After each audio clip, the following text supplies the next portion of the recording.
بسم اللہ الرحمن الرحیم۔ تراویح کے سلسلے میں دوسرا مسئلہ، اگر حفاظ کرام نہ ملے تو غیر حافظ کا کیا تراویح پڑھانا درست ہے؟ اس کی کیا شکل ہوگی؟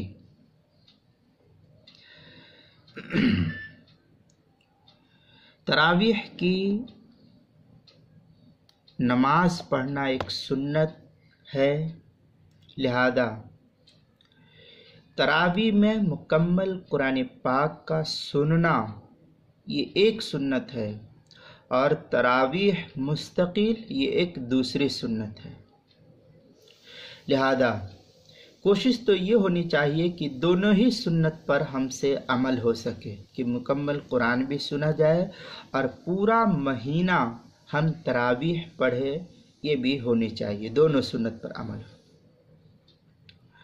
لیکن اگر کوئی حافظ بروقت میسر نہ ہو تو پھر سورۃ الفیل سے سورۃ الناس تک تراویح پڑھ لے، یا قرآن پاک میں کہیں سے بھی پڑھ لے، اس کی اجازت ہے۔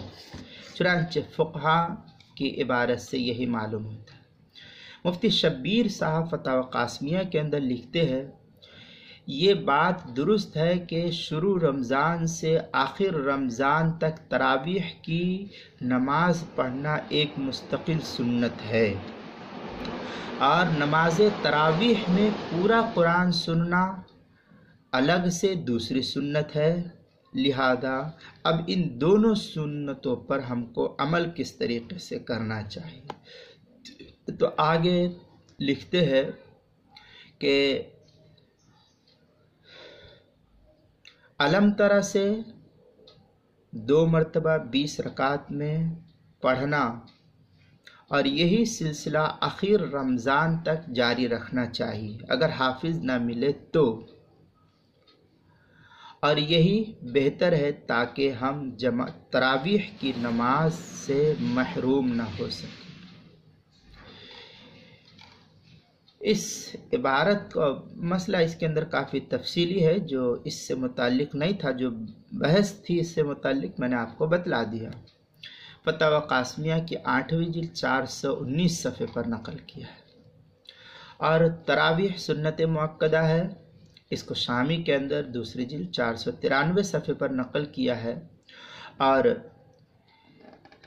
یہ کہ تراویح مستقل سنت ہے اور قرآن پاک کا سننا یہ الگ مستقل سنت ہے، یہ دونوں الگ الگ سنت ہے۔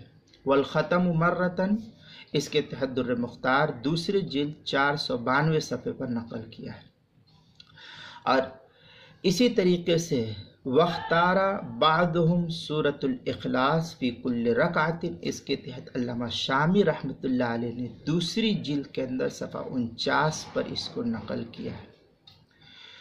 تقریرات رافعی، اس کے اندر ای آخر القرآن فی عشر رکعات ثم یعید من سورۃ الفیل الی الآخر فی العشر الثانی، اس کے تحت تقریر رافعی صفحہ نمبر 94 پر نقل کیا ہے۔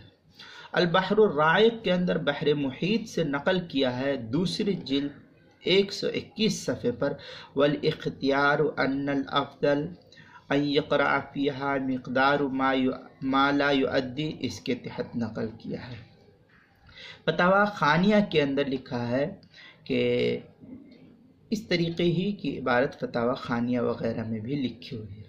لہذا اگر ہم کو پورا قرآن پڑھانے والے حافظ میسر نہ ہو تو ایسی صورت میں علم ترا ہی سے پڑھ لینا یہی بہتر ہے۔